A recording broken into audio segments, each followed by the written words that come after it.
Gynecological malignancies. It is my pleasure to welcome Dr. Sarada Kannangara, a specialist in gynecology and obstetrics, who is currently attached to Apeksha Hospital, Maharagama, to deliver this topic today. If you have any questions, please note it down and ask at the end of the lecture. Please refrain from typing questions in the chat box as it may interrupt with our logistics. I will now hand over to Dr. Kannangara to proceed with the lecture. Over to you, sir.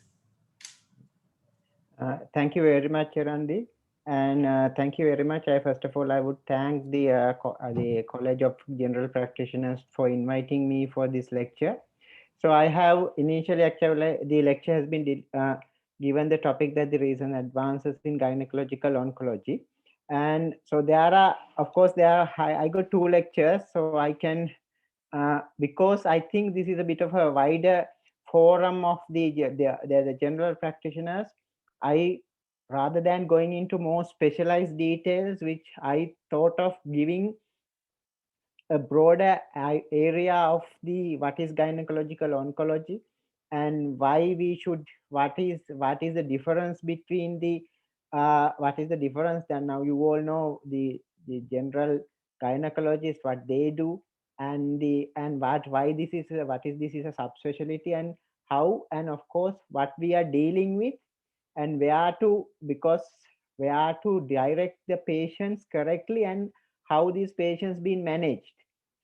So therefore I will get on with the lecture of early detection and early detection and treatment of gynecological cancers, which is more important.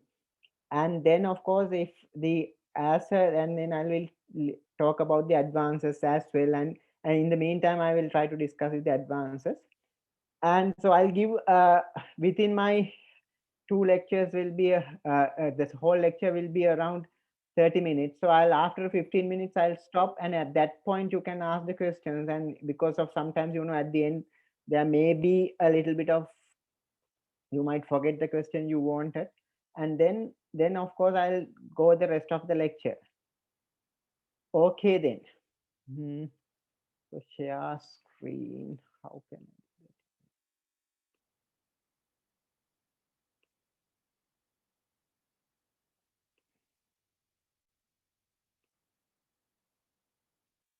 Okay.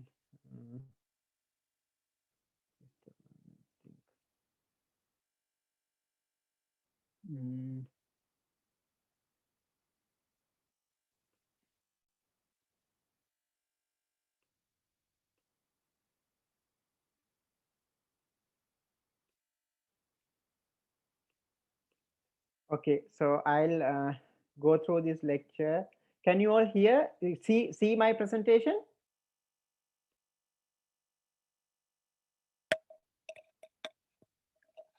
Just can somebody tell me that you all can see my presentation, right?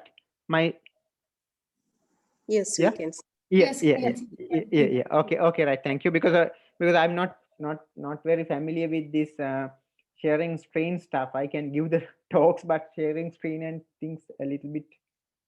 I'm not very technical. Okay. Yeah.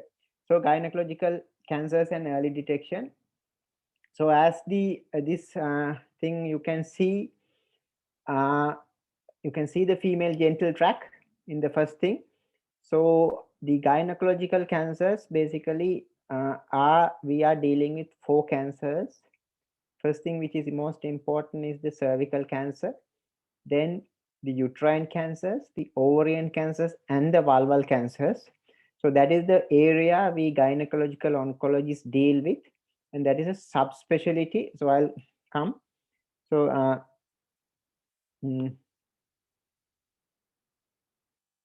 gyne-oncology, it is a subspecialty of obstetric and gynecology. So it is so we do obstetric and gynecological first in the stream, in the PGM stream, and then it come to the gynecological oncology. And even though it is the obstetric and gynecology thing, it is a very highly powered surgical specialty. It's no longer, when you switch to the gynecological oncology, we are no longer obstetricians. So we are basically gynae cancer surgeons. So it is has a more even go beyond the general surgical. It need very specific skilled surgical skills not to be necessary.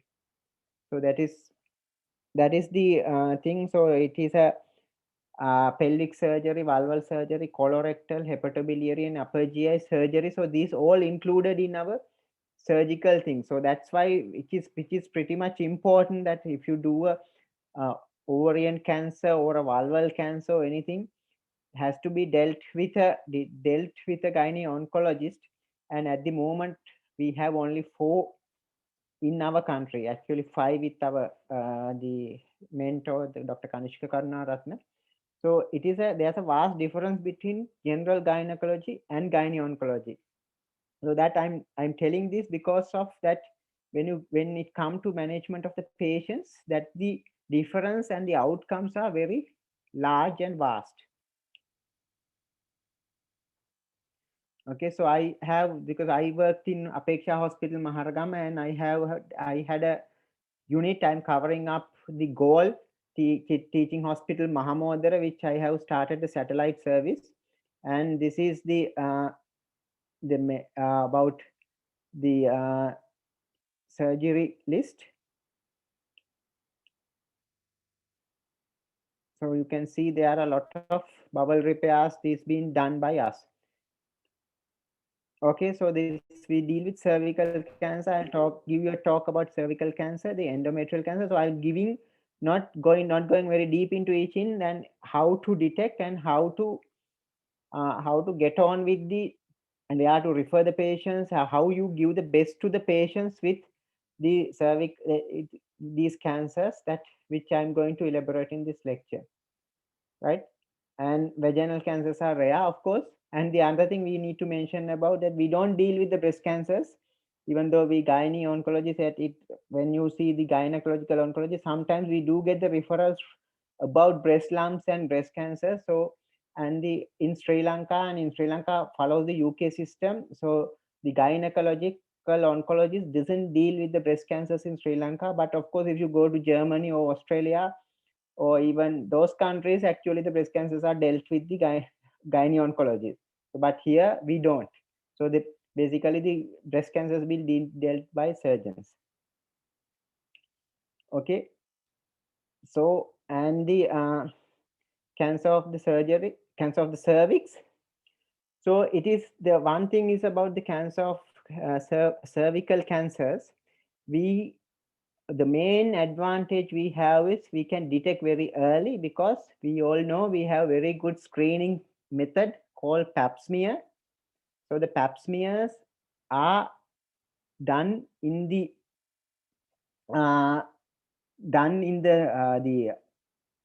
the preventive setting at MOH clinics. And therefore, if you emphasize and educate your patients and persuade them to get a pap smear at least once in their lifetime, so twice is better. And at the usually the National Cancer Control Program recommend at the age of 35.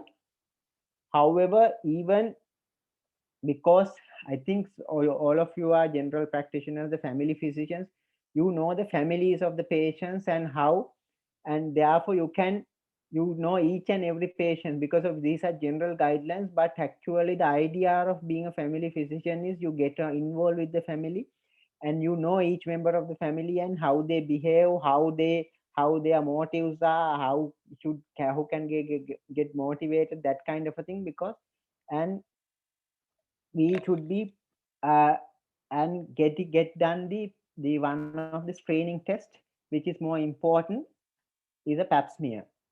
So if I talk about the symptoms, usually the symptoms are the about the cancer of the cervix.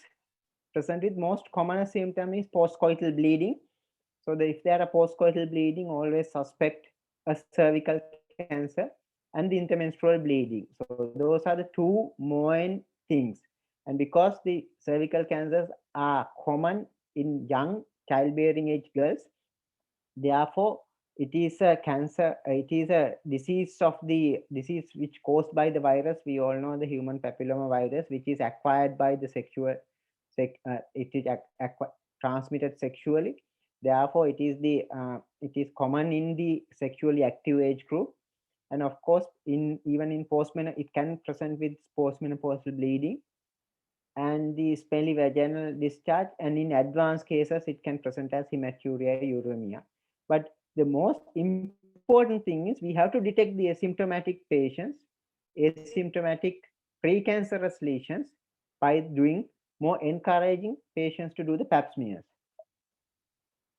And if you go talk about the risk factors, and the risk factors, I'll come to the pap smears later and we'll discuss the risk factors. We all know it is caused by the human papilloma virus. About 99% of squamous cell carcinomas and is about 80% of adenocarcinomas of the cervix are caused by the human papilloma virus.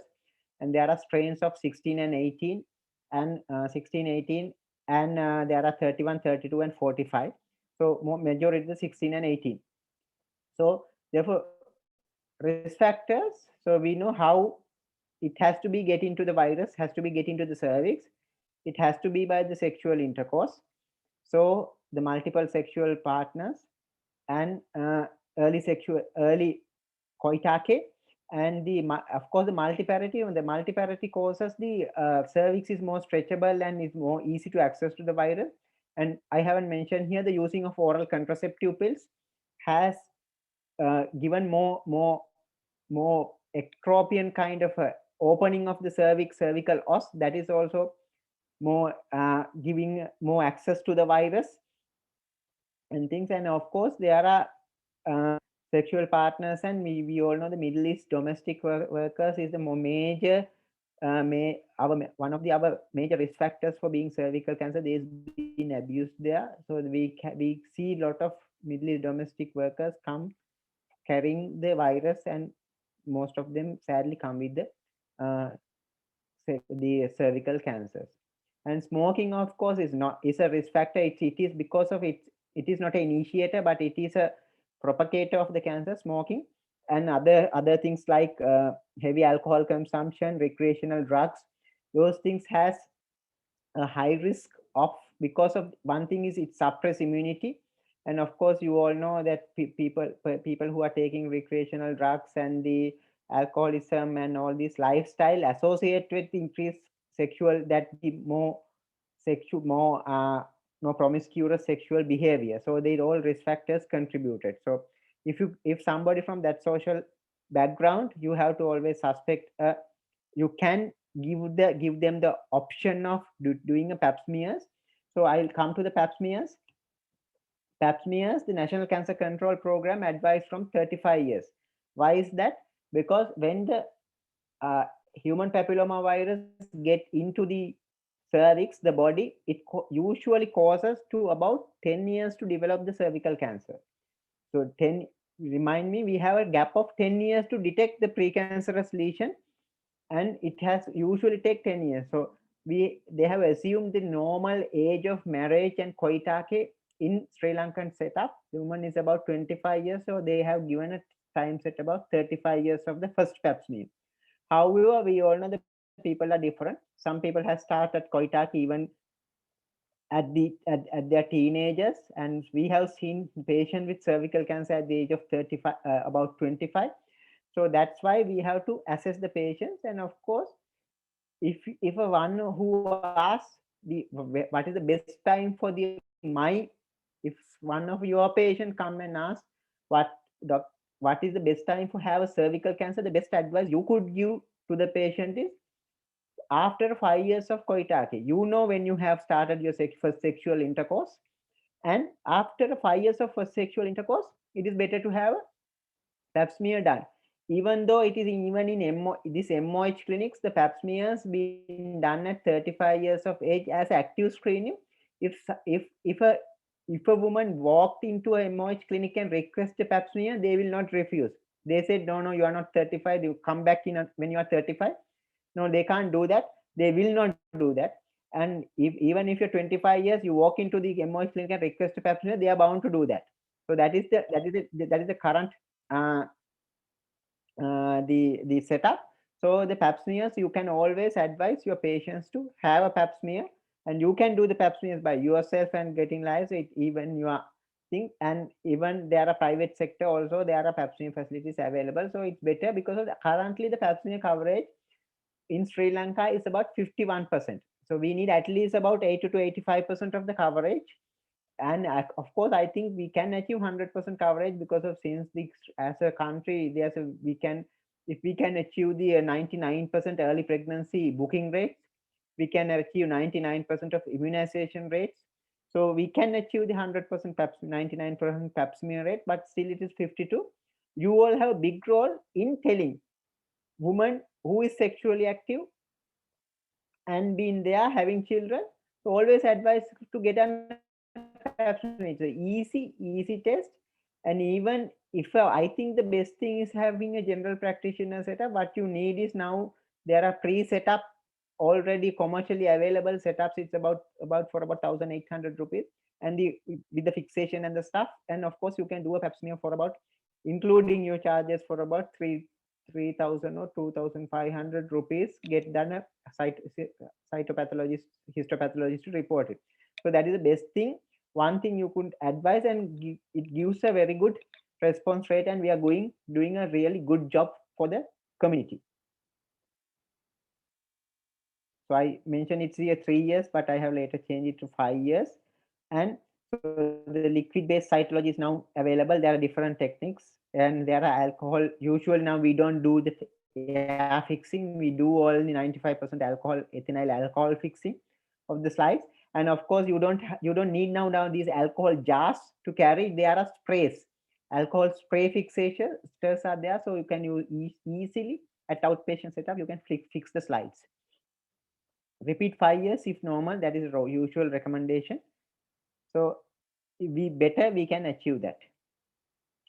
So if they are abnormal, so if you come to a pap smear, pap smears are usually the reports. If you come across a pap smear report, there are certain, in Sri Lanka, we use the Bethesda system to refer the report. So one thing is, so there are nine odd categories in that report. So don't get confused. Don't try to interpret. It is very easy. There are 2 categories you have to remember. As a gynecologist, I also remember only 3 categories. There are so many things. One thing is NILM. It calls negative for intraepithelial lesion or malignancy. That is the first thing. So NILM, and there are then low grade lesion, high grade lesion. Ascus is abnormal squamous cell of undetermined, unknown significant. So ascus high grade, ascus low grade, CGIN, cervical glandular intraepithelial neoplasia. So that kind of so much of a classification there. Then metaplastic cells or some. So therefore, only thing, if it is unsatisfactory, of course you have to repeat it if the pathologist cannot report it. And the other thing, if it is negative, reassure the patient this is negative, go home. 5 years, for 5 years you don't have to worry. So that is the negative. That is, and if there's any other abnormality, you have to refer. Just refer to a gynecologist. Then they will ideally, then when it comes to the gynecologist, he also has to do only 2 things. If it is low grade lesion, you have to repeat the pap smear in 6 months time. And if it is high grade lesion, you have to refer the patient to the colposcopy. So that is the standard protocol. Actually, we should be in following, but you all have come across people are dead scared to do a positive pap smear, and they straight away go even for a young girl for a hysterectomy, which is totally unacceptable and unnecessary, because a pap smear is not a cancer. A positive pap smear is not a cancer. Even it is a cancer, there are so much of fertility sparing options for cervical cancer. People should not jump a gun to do a hysterectomy in positive pap smears, and even there are the precancerous abnormalities like high grade lesions. There are so much of a ways to deal with, like cone biopsies, leg biopsies, trachelectomies, and so much of option. So we very rarely do hysterectomies for a cervical precancerous lesion. We usually, our hysterectomy rates for cervical precancerous lesions is less than 0.1%. So you don't need to do the hysterectomy. That is one take home message you need to bear in mind. Positive pap smear doesn't equal to hysterectomy. So positive pap smear equal to colposcopy by biopsy and then follow up. And then I come to the endometrial cancer. And endometrial cancer is very usually detected early. Why? Because it has very common symptoms. So how can you detect an endometrial cancer, and how do you know whether woman has endometrial pathology and when to exclude? So that is one very the question which rise in your mind. So I'll give you a very really easy point to remember. If a woman has a normal regular menstrual period, she's not having an endometrial cancer. So that is pretty obvious. So there's no logic. There's a cancer inside the womb or a hyperplasia or any cellular abnormality inside in the endometrium, and a woman having a normal menstrual cycle. So it is very easy. If somebody is asking about, worried about the cancer of the womb and the first question you ask, how about your menstruation? If it is regular, 28 days normal cycles, that's it. You don't have to worry, because of there's no way a woman having normal regular menstrual cycles is having an endometrial pathology. So that is one thing you need to bear in mind. So you can ease off most of the fears of the woman just asking one simple question. And the other thing is there are so, and the one thing is you have to make the commonest symptom is postmenopausal bleeding is malignant until and unless proven otherwise. So if a woman is having a postmenopausal bleeding, that is the commonest presentation of endometrial cancer. Endometrial cancer is a disease of menopause. If a woman is having a postmenopausal bleeding, it is malignant unless or until proven otherwise. So need to have a transvaginal ultrasound scan. Remember, please, a transvaginal ultrasound scan. No point of having abdominal and ultrasound scan and measure the endometrial thickness and assessment of the endometrium. That no value, and it has very less accuracy of the test. Therefore, transvaginal ultrasound scan and have endometrial thickness assessed. And if it is high, get an endometrial biopsies. Is either way, is a PIPEL or a hysteroscopy or a normal DNC, whatever the way, the endometrial biopsy. If the endometrium is abnormal in the transvaginal ultrasound scan. If even the woman has a postmenopausal bleeding, if the endometrium is normal in the transvaginal ultrasound scan, I'm not going to define how do you tell the normal. There's a lining of the check, the thickness and the stuff need to be checked. Normal, you don't have to worry. Of course, if it is recurrent bleeding only, you have to investigate. So therefore, most postmenopausal bleeding, however, only 20% is malignant and hyperplasia. That's why the transvaginal ultrasound scan is important. More than about 80% of the time, it's due to atrophic changes. Right. So when to refer? Irregular bleeding of age of 45, woman with high risk. So, and what are the high risk? So this is high risk. You can see this is the high risk woman for endometrial cancer. If you see this lady walking into a clinic with irregular bleeding at any age, don't think postmenopausal, premenopausal, age of 24, 25, at any age, suspect endometrial hyperplasia or endometrial pathology. Specific, if it is postmenopausal bleeding, or if a young girl with obese, with diabetes, polycystic ovaries, and little bit of facial hair comes and asks, tell doctor, I don't have menses for about 4-5 months. Some people come and tell 6-7 months.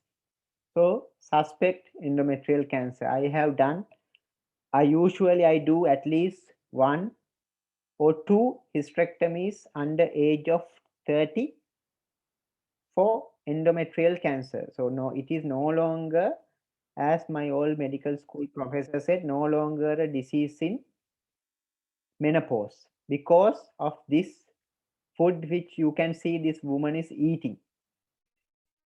So therefore, it is no longer a disease of menopause because of the food that it causes the polycystic ovarian disease, the metabolic syndrome, the one spectrum of the metabolic syndrome, which causes anovulation, the follicular atresia that at the it stops the follicles being developing at one stage, and it causes the estrogen being produced. When there's no ovulation, there's no corpus luteum. When there's no corpus luteum, there's no progesterone. When that progesteronic effect on the endometrium is lack, there's unopposed estrogen effect on the endometrium. And unopposed estrogen, you all know, unopposed estrogen leads to endometrial hyperplasia and malignancy. That can occur in any age. Therefore, when there's a high risk lady with, even at the age of 23, the youngest one I have done a hysterectomy for endometrial cancer is 23. So even at the age of 23, she will could have the endometrial cancer. Some of these ladies unfortunately come for treatment seeking subfertility. They have amenorrheic, polycystic, and subfertile, of course, the other symptom, and then come and have a huge endometrial thickness with lot of unopposed estrogen and have developed into a cancer. And the most unfortunate situation is this lady not only has to remove the womb or uterus, hysterectomy, but also the BSO, which is the standard management of endometrial cancer, because of the ovaries, which you need to knock off the source of estrogen to treat the endometrial cancer. So therefore, they will have to undergo a BSO with very premature menopause and all the complications of the menopause. So therefore, we need to understand, we need to see and refer. And of course, if you get at the level of hyperplasia, we can of course treat them. Even with the hyperplasia with atypia, we have successfully treated medically and reversed back the changes. So it is pretty much important, and have a suspicious in mind the risk of endometrial cancer when one thing is postmenopausal bleeding and other thing is very large, or I would say obese woman, which so these are the high risk factors: obese, diabetes, hypertension, polycystic ovarian syndrome, family history of breast, ovarian, and endometrial cancers are the things. So the endometrial cancer management, as I mentioned, transvaginal scan, which is necessary to assess the endometrium, and hysteroscopy, curettage, and now the biopsy. With a pipelle biopsy, of course, can be done in the outpatient room. And THBSO and pelvic node dissection is a must for a management of endometrial cancer. Again, that is one of the mismanagement we have been seeing, that the pelvic node dissection is not being done for endometrial cancer. Then of course our oncologists are in dilemma to whether to give radiotherapy or not, because of they don't know the nodal status. So therefore it is needed to get done lymph node dissection. Of course, now more our trend is to go more laparoscopic way, because it is very, I mean, obese woman, laparoscopically we do the laparoscopic hysterectomy and the lymphadenectomy also, and the healing is better. You don't need to cut through this big tummy, and we can deliver the uterus vaginally. But usually we should not, one thing is, should not use the vaginal manipulators or uterine manipulators. A risk of operation is there, and of course should not mucilate the uterus when you retrieving it. Then I move into the ovarian cancers. So usually it is a late presentation, and the late, why it is late presentation? It is the ovaries are the internal organs. When there's the internal organ, it is unlike endometrium, it doesn't present to the outside. So it late presentation. So usually people say it is symptomless. Even though we say it is symptomless, there are symptoms. So, and the symptoms are because we all know that ovaries are lying inside the peritoneal cavity, it causes the peritoneal irritation. So that is the main thing which we should be aware. So if I come to old age women, it is serous epithelial cancers are common, and young age, the germ cell tumors are common. So the germ cell tumors and serous epithelial cancers, both when the ovaries, even the benign tumors, when it grow a little bit big, it rub in the peritoneum nearby. So that is the commonest symptoms you can see. It rub in the peritoneum nearby, and what does it cause? It causes the peritoneal irritation. So what is the peritoneal irritation causes? Peritoneal irritation gives the symptoms of gastritis, bloating, belching, and the early satiety, and those things can be caused. So what I have seen is almost all the ovarian cancer patients has been treated for about 8 to 9 months by their GPs as gastritis. But that is one important thing you have to keep in mind, especially if the patient has not have been having gastritis for a longer time. Suppose the patient is otherwise healthy and very good, and suddenly about she hasn't changed their food habits or anything, and at the age of 50 telling now having a little bit of heartburn and the belching and bloatness, and it's our most of the time our assumption is it gastritis. That is pretty much fair, because of the most of the time it is gastritis. But if it is late onset, and he has not had the gastritis earlier, so that this could be an ovarian tumor. So that is the best thing. This can be an ovarian tumor, so you have to be aware. So what is the simple thing you could do is, before treating the gastritis, refer to a radiologist and get an ultrasound scan arranged. So if the ultrasound scan shows both ovaries and the things normal, of course, you don't have to worry. Of course, there may be primary peritoneal tumors and that kind of, which is very rare thing. You can't help it if it is arise. But if there's gastritis, it's better to have had an ultrasound scan and see whether there's an ovarian tumors, which is usually rubbing, which is give rise to almost all the symptoms of gastritis, like abdominal bloating, alteration of bowel habits like IBS symptoms, and the abdominal distension.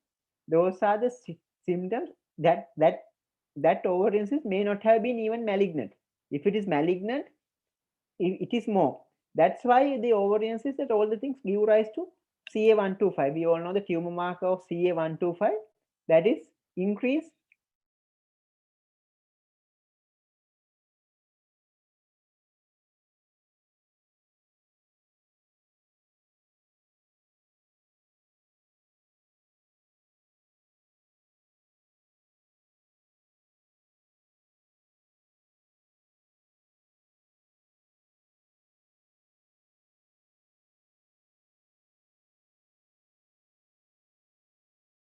factors. There's the family history, the nulliparity, and the history of endometriosis. That is also a risk factor. If there are endometriosis, there's a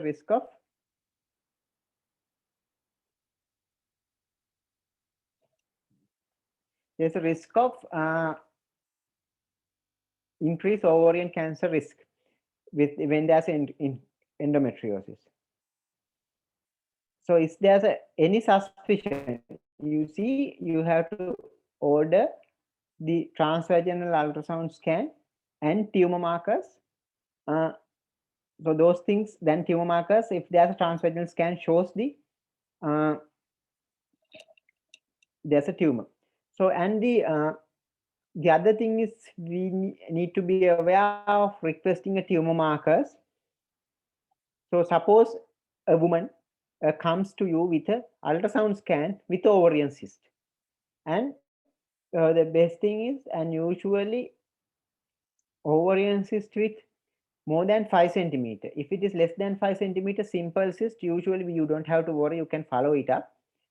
And if it is more than 5 centimeters complex cyst, CA125, if it is age of more than 40 years, if it is age and less than 40 years, CA125, alpha fetoprotein, beta HCG, and LDH. Those are the tumor markers you need to request.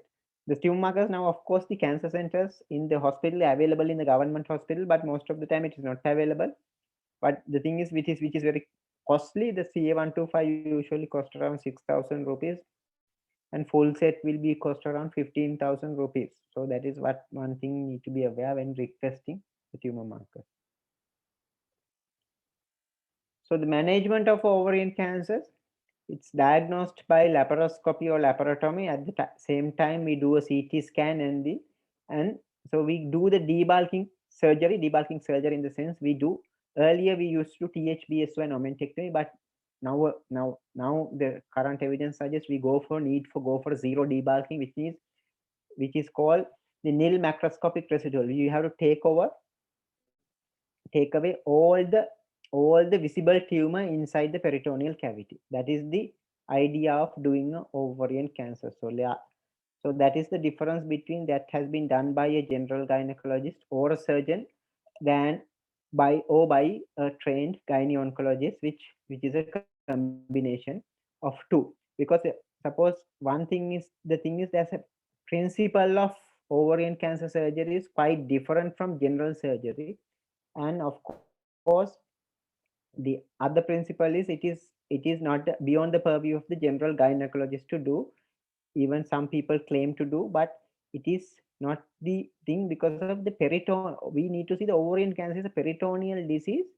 We need to hand over the patient to the oncologist. That is the one thing we need to always keep in mind, how this oncologist chemotherapy regimen will act on this disease. When you see the disease at any point, just we kept the mind how the chemotherapy is going to act on this disease.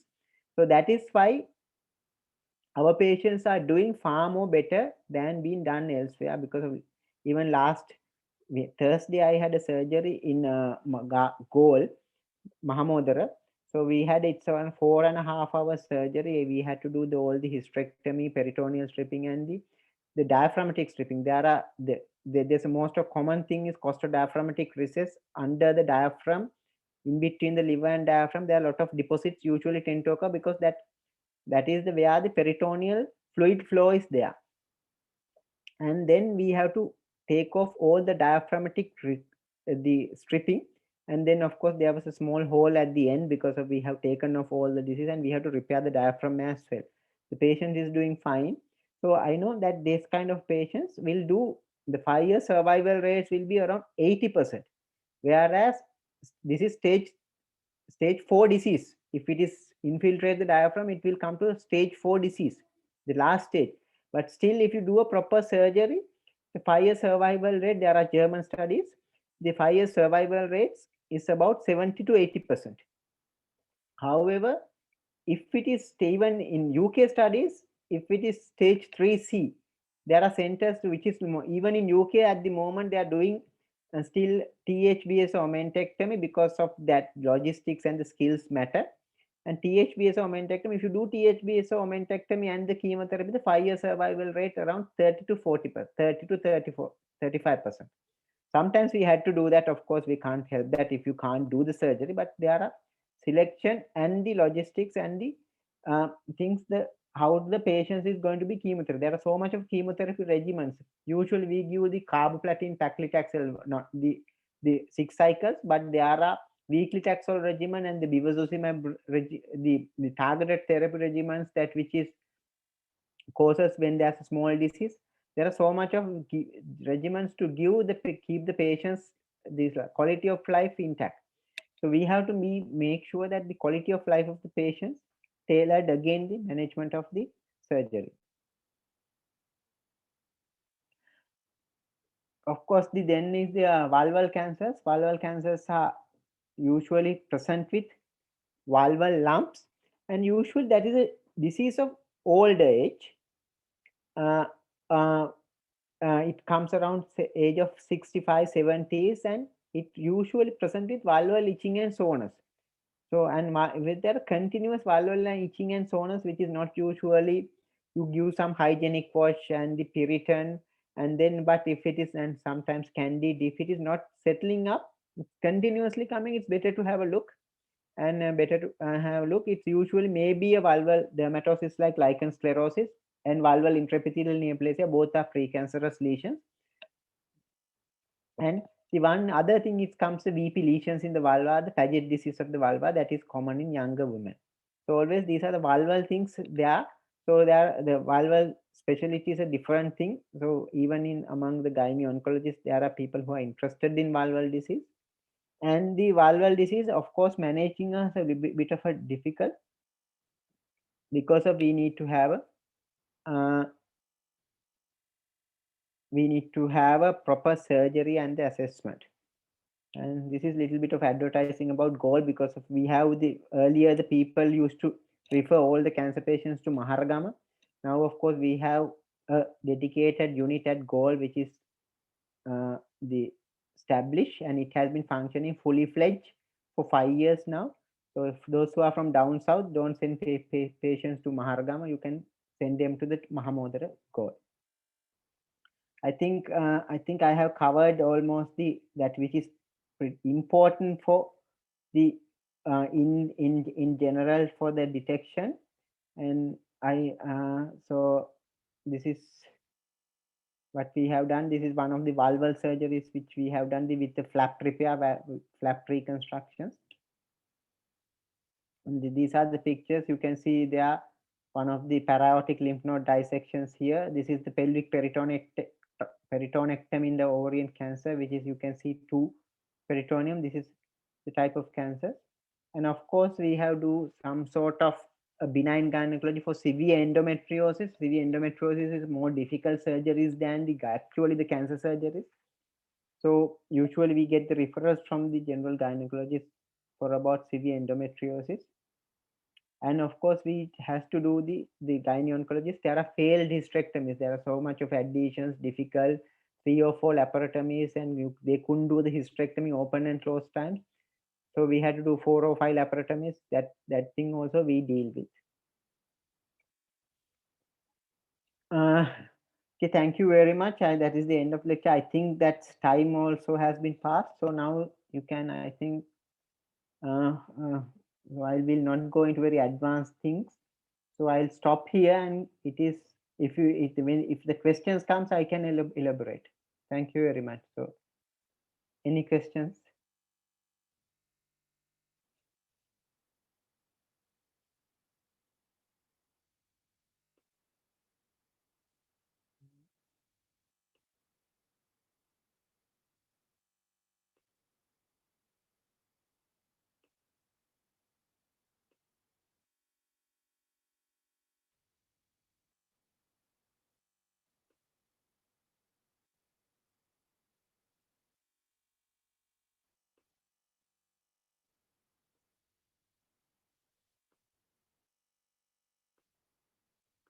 Yeah, is there any questions now? Now you may ask, please.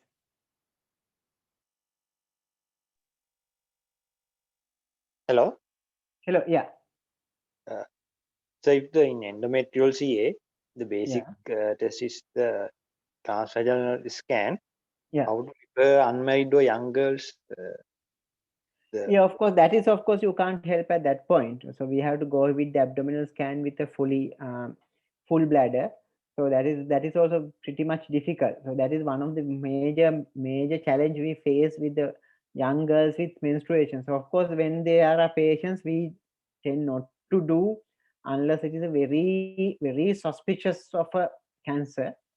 And actually, there was one young unmarried girl being diagnosed to have endometrial cancer. That not has been managed by me. It has been managed by Samanthi. So actually, and she has a very suspicious. She requested a MRI scan. That is also raised a suspicion. So of course, we went in with the hysteroscopy. So that's of course can't help. And but if there are things, of course you can go ahead with the ultrasound scan, but wherever possible you have to go ahead with the unmarried girl, go ahead with the transvaginal scan. Even the girl is unmarried, so I usually ask whether they are sexually active or not. So if the patients, there are so much of, if you, there are patients, those who are unmarried and they come, but they are sexually active. So if they are sexually active, there's nothing refrain from going with the transvaginal scan. So just being not being asked, but if it is really necessary, one thing you can ask is about whether they are sexually active and go ahead with the transvaginal scan. Thank you. Yes.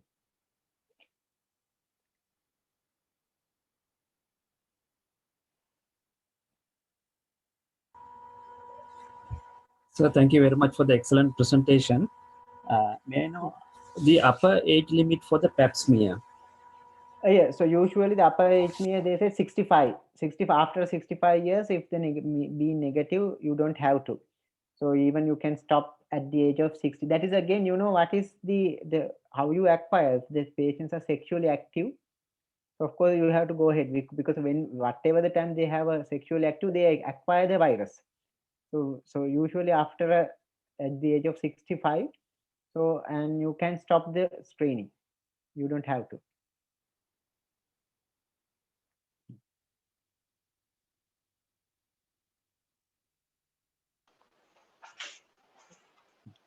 Yes, I do have one of a question, sir. Yeah. So since the human papilloma virus, this now the immunization is coming on, and once we are able to cover the huge amount of population, does that mean we'll be slowly be able to go away from the pap smear? That is the idea actually, but the HPV vaccination initially started at United Kingdom in around 2009. They are also still having 10 years of data, but they still continue. The United States United Kingdom is one of the countries has a very good pap smear program. Their coverage is around 85%. So still, but they are still continuing. They rely on their pap smears. When we were in UK foreign training, we very rarely see cervical cancer, but I have seen a lot because I have been in a center for cervical cancer. So all the Surrey, Sussex, and the Southampton, all the cervical cancer has been referred there. So large catchment. So the same number we can see in our small area in our country. But the thing is, we don't know whether how long this virus immunity lasts and the data. So the data yet to be gathered. So until that time, we have to continue the pap smear program and see what has happened. Sometimes the vaccination may last for about 10 to 25 years. Then the vaccination effect is may not be there. We don't know. So at the moment, we doing the vaccination fine. So then of course we are expecting to the cervical cancer rates are go down. That is pretty good. And still we need to continue the pap smears and encourage the pap smear program. And one other question, since you have asked about the vaccination, one other question that people may come and ask you is about whether those who are missed, because of now it is recently started giving the girls of age of 13 and 14 in school, but still some people wanted to take the vaccine about getting permission. Suppose married woman about age of 25, 35, they ask whether they also can take the vaccination. So the answer for that is, if they have already had the sexual intercourse, they have acquired the virus. So because of any woman, entire population, woman is acquiring 80% of the population is acquiring the virus at some point of their life. So it is, even though it is that's why we don't tell cervical cancer is a sexually transmitted disease. It doesn't fall under sexually transmitted disease because at a point 80% of the population at one point acquire the virus, but none of them, most of them will not carry even develop the precancerous lesion because of the immunity, they get rid of it. So which means if a lady is sexually active, she has acquired the virus and would have been cleared it off. So she had the antibodies. And so therefore no point of vaccinating again. So one thing advices you can give is, if she is not sexually active, of course, she can take the vaccination. And if still she wanted to know, she can have HPV DNA test. If the HPV DNA test is negative, then of course she can have the vaccine. So that, okay. Thank you very much for that elaboration, sir. Thank you.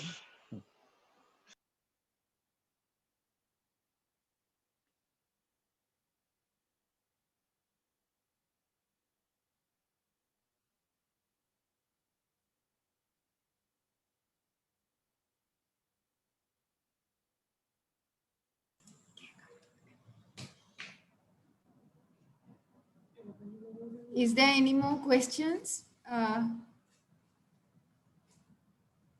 If there are no further questions, I think we can wind up for today. Before we do, I would like to thank Dr. Saratha Kannangara on behalf of our subcommittee and the college. It was indeed an insightful lecture, and we sincerely appreciate your valuable contribution and to deliver this on a Sunday. Thank you very much. Thank you everyone for your patient waiting, listening, and active participation. Thank you. Okay. Thank you very much, Chirali. Thank you.